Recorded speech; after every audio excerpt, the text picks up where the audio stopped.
Venkat pyramid సొసైటీకి ఒక అద్భుతమైన వరం. ఎందుకంటే హీఈస్ వెరీ క్రియేటివ్.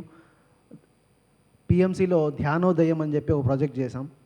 ఆ ధ్యానోదయంలో ప్రతి పిరమిడ్ మాస్టర్, ఇప్పుడు పత్రిజీ డాక్యుమెంటరీ ఎలా ఉందో ప్రతి పిరమిడ్ మాస్టర్ డాక్యుమెంటరీ అలాగే ఉంటుంది. అట్లా 30 మంది డాక్యుమెంటరీ ఫిల్మ్స్ ఉన్నాయి ధ్యానోదయంలో.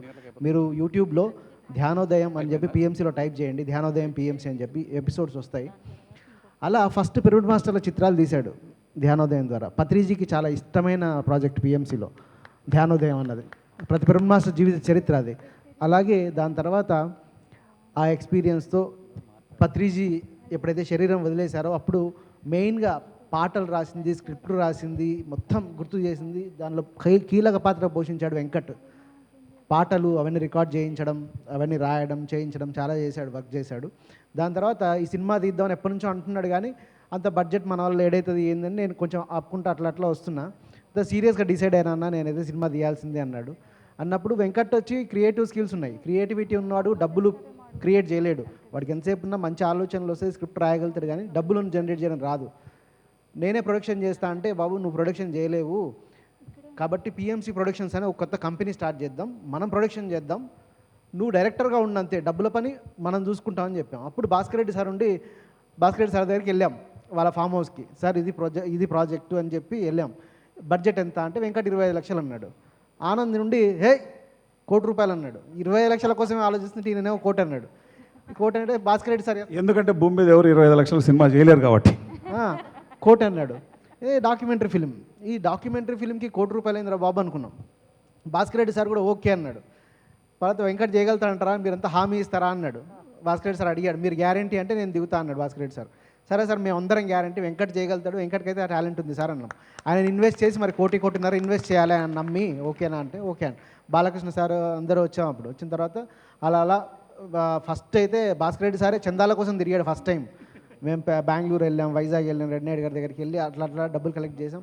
అలా మెల్లమెల్లగా మారం సార్ వచ్చారు. మారం సార్ చాలా అద్భుతంగా వర్క్ చేశారు ఈ సినిమాకి.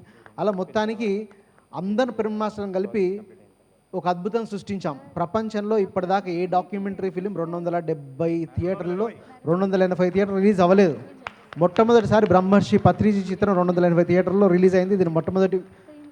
రెండవది, ప్రపంచంలో సినిమా థియేటర్లో ధ్యానం ఎందుకు చేస్తారండి? సినిమా థియేటర్లో సినిమా చూడడానికి వెళ్తారు. సినిమా థియేటర్లో 1,00,000 మంది ధ్యానం చేసిన రికార్డు కూడా మనదే. అట్లా ఒక్క రికార్డు కాదు, 2 రికార్డులు కాదు. అది మాస్టర్స్కి అవసరం.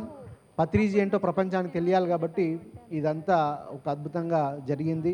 దీనికి సహకరించిన ₹1000 నుంచి 10 లక్షలు ఇచ్చిన, ₹1000 నుంచి కాదు, రూపాయి నుంచి. రూపాయి ఎవరు ఇచ్చారో నాకు తెలియదు, కానీ అయితే రూపాయి నుంచి 10 లక్షలు. భాస్కర్ రెడ్డి సార్ అయితే 15 లక్షల దాకా ఆయన్నే, ఒక పెద్ద ప్రొడ్యూసర్ ఆయన్నే, భాస్కర్ రెడ్డి సారే 15 లక్షల దాకా పెట్టారు సార్ ఆయన సొంతంగా.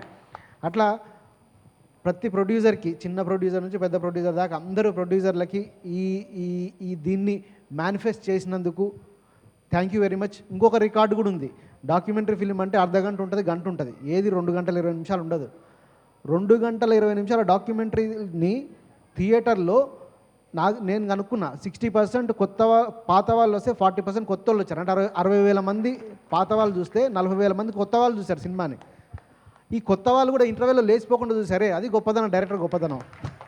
ఎందుకంటే పత్రిజీ అంటే మనకు అభిమానం, మనం చూస్తాం, కానీ కొత్త వాళ్ళు ఫైట్ లేకుండా, రొమాన్స్ లేకుండా, డ్యాన్స్ లేకుండా ఎందుకు చూస్తారు కొత్త వాళ్ళు? కానీ చూసారంటే అది డైరెక్టర్ గొప్పదనం. Thank you.